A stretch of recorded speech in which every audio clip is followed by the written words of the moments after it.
Larry Klayman is with us, the conservative attorney, activist, founder of Judicial Watch and Freedom Watch. Larry Klayman, KLAYMAN.com is his website. Larry, welcome back to the program. Thanks, Tom. We also have a Freedom Watch website, if I may mention that, freedomwatchusa.org, freedomwatchusa.org. Great. Thanks for inviting me. freedomwatchusa.org. You got it.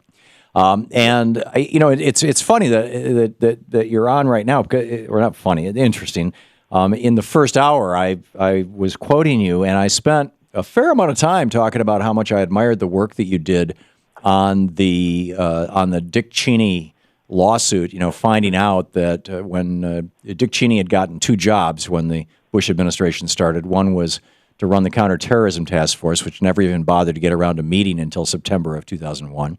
And the other was the Energy Task Force, which started meeting immediately in secret with oil, gas, and coal companies. And you sued and got the maps of Iraq, the country Iraq, that showed how they were carving that country up and planning to sell it off to various countries and oil companies. So I salute you for that. Yeah, thank you. Yeah, well, I've always been nonpartisan. And you're an equal opportunity sewer or outer or truth teller or whatever.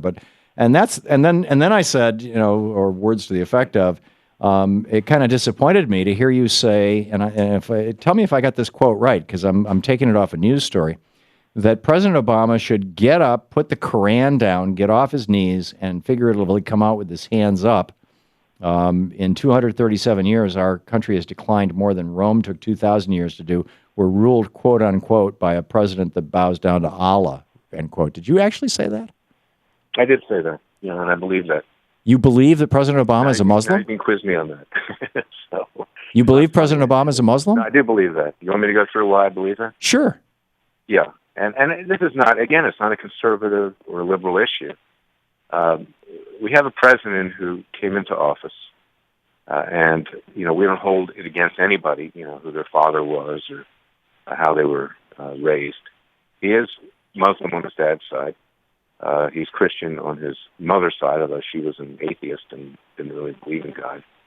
But his grandparents also raised him largely. I'm sorry, you can't hear me. Go ahead. Yeah, we've seen a pattern throughout this administration of his negativity. Frankly, and I think he's tried to harm Israel in the course of the last 5 years. Disrespect for Prime Minister Netanyahu leading meetings and such.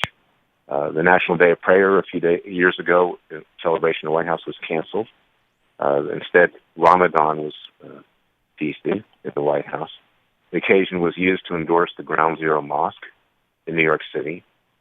He reportedly, you can find it on the internet, when he was interviewed by George Stephanopoulos back in the lead up to the 2008 elections. Stephanopoulos asked him, what about McCain, who's playing the Christian card and trying to now woo the evangelicals, even though he got them set in the last election? And Obama comes back, of course, in my Muslim faith, and Stephanopoulos has to correct him. He wears a ring, and this is documented. It's a wedding ring, Larry. Yeah, but it was given to him initially by his Pakistani friends, and it says the only God is Allah. He wears that ring. I believe that has been well debunked. He has a just good old-fashioned wedding ring. And, I mean, that has been so well debunked. And the Ground Zero Mosque, there is no Ground Zero Mosque. It's blocks from Ground Zero, and anybody should have a right to have a mosque anywhere. I mean, what he has demonstrated are the values that I thought you were trying to protect, the values of the founders of this country. I mean, go back and read the Treaty of Tripoli, read Jefferson's lengthy screeds, and Madison's for that matter. And Madison was actually a religious Christian, on the danger of any politician picking any particular religion and promoting it. Yes, there is a danger, and I believe he's been promoting Islam throughout his presidency. I sincerely believe that. What policy? Let's take it a step further. First of all, what's wrong with if you're acknowledging Christianity and you're acknowledging Judaism and even acknowledging a Jewish state? What's wrong, Israel? What's wrong with also acknowledging Islam as one of the world's major religions and over 1 billion people worthy of some respect? Well, I respectfully disagree, and I'm not coming at it from a perspective of being an ideologue here. I myself, in my legal practice and elsewhere, have represented Muslims. I have Muslims who are friends of mine. They've renounced the religion because it teaches that the infidels must die.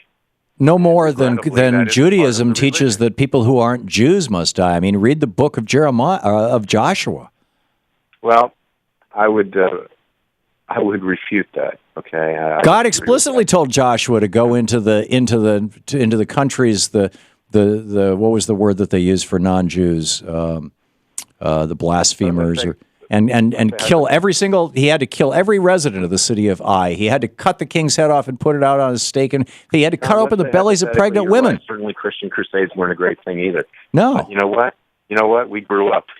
Okay, at least intellectually. And I think most Muslims in the world have grown up. It's getting more violent and worse. But Larry, it's because of rhetoric like yours that's happening, and it's because we are bombing their countries. We're bombing their country because they saw fit to kill 3,000 of us on 9/11. The Muslims did not see fit to kill 3,000 of us, Larry. A small group of fewer than 100 people saw fit to kill 3,000 of us. They were criminals. They were not Muslims. It's wider than that, Tom. It's wider than that, and you know. Well, it is now because of the way we reacted to it. But Afghanistan offered to arrest bin Laden and hand him over to a third country for trial, and George Bush said, "No, I want to have a war." Agree on. Pardon? Look at the rules of engagement of our military, which favor winning the hearts and minds of the enemy. Just last week in Somalia, Navy SEALs went in to take out some terrorists called the Shabab terrorists. Right.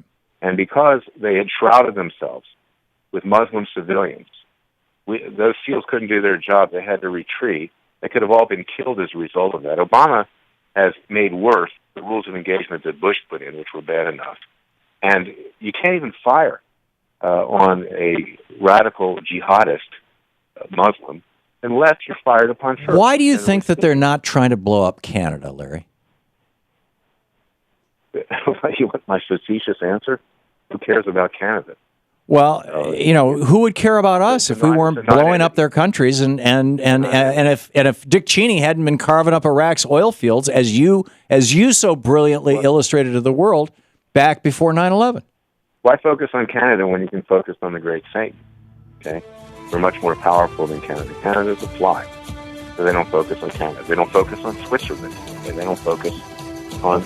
All right, I get it. I get it, and I respectfully, Larry, I have to say, I think this kind of rhetoric is part of the problem, not part of the solution. But I also get it that you believe you're operating out of a place that's consistent and has integrity, and I respect that. LarryKlayman.com. Thank you, Tom. And what was the website? Hang on just a second, Larry. This is the Thom Hartmann Program. Once again, what's your new website? FreedomWatchUSA.org. There you go. Thank you very much. Larry Klayman. We'll be right back.